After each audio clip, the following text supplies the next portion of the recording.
नमस्ते दोस्तों, हमारे चैनल पर आपका स्वागत है।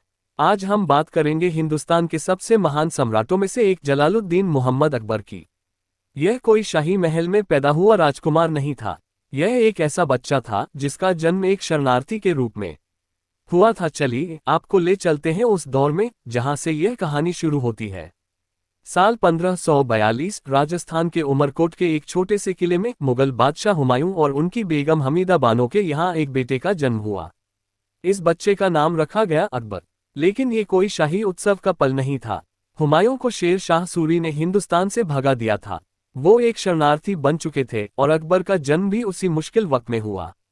सोचिए, एक सम्राट का जन्म, लेकिन ना महल ना शान, बस एक छोटा सा कमरा। अकबर का बचपन बिल्कुल आसान नहीं था। उनके पिता हुमायूं अपना राजपाट वापस पाने के लिए जूझ रहे थे। अकबर का पालन पोषण उनके चाचा हिंदाल और फूफी जीजी अनागा ने किया। यहीं से अकबर का राजपूताना संस्कृति से नाता जुड़ा। छोटे से अकबर ने घुड़सवारी, तलवारबाजी और शिकार करना सीख लिया। अकबर ने कभी पढ़ना लिखना नहीं सीखा, लेकिन उनकी स्मरण शक्ति इतनी तेज थी कि वो एक बार में पूरी कहानियां याद कर लेते थे। ये छोटा सा बच्चा जो शरणार्थी के रूप में पैदा हुआ, कैसे बना हिंदुस्तान का सबसे ताकतवर सम्राट? इसके पीछे छिपी है एक हैरतअंगेज कहानी, हिम्मत, बुद्धि और एक अनोखी जिंदगी। साल 1556, पानीपत का दूसरा युद्ध। मुगल सेना ने एक ऐतिहासिक जीत हासिल की और एक 13 साल के नौजवान को हिंदुस्तान का सम्राट बना दिया गया। उसका नाम था अकबर। लेकिन सोचिए, क्या इतनी छोटी उम्र में कोई इतना बड़ा साम्राज्य संभाल सकता था? चलिए इस रोमांचक सफर को देखते हैं।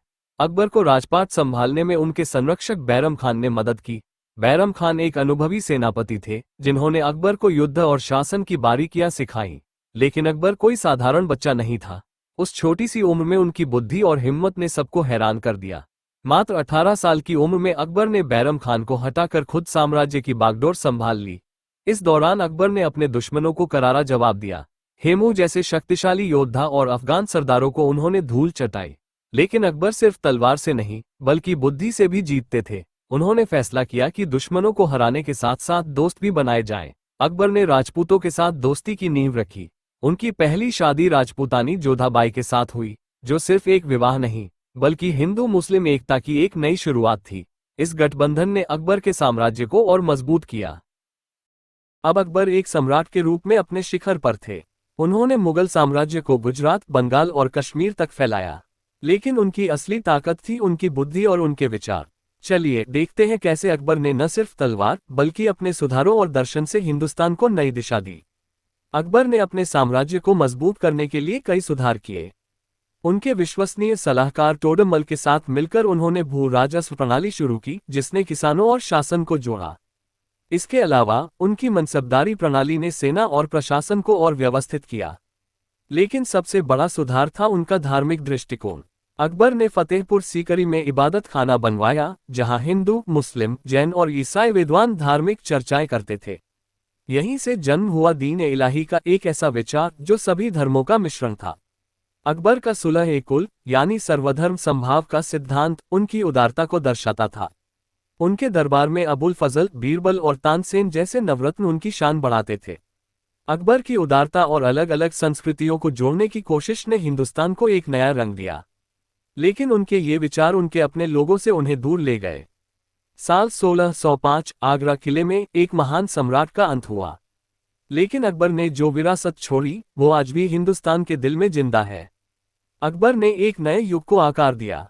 अकबर के अंतिम वर्षों में उनका साम्राज्य हिंदुस्तान का सबसे बड़ा और शक्तिशाली साम्राज्य था। लेकिन उनके पारिवारिक झगड़े बढ़ रहे थे। उनके बेटे जहांगीर के साथ तनाव ने उन्हें परेशान किया। फिर भी अकबर ने अपने आखिरी पल तक साम्राज्य को एकजुट रखा। 1605 में अकबर की मृत्यु के साथ एक युग का अंत हुआ। लेकिन उन्होंने एक ऐसा साम्राज्य छोड़ा जो न सिर्फ शक्तिशाली था बल्कि संस्कृति और कला में भी समृद्ध था। फतेहपुर सीकरी और आगरा किले जैसी इमारतें, उनकी उदारवादी नीतियां और हिंदू मुस्लिम एकता की मिसाल आज भी जीवित हैं। उनके फैसलों ने मुगल साम्राज्य को अगले 100 साल तक मजबूत रखा।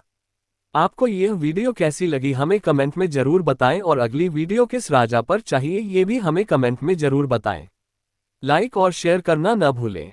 धन्यवाद।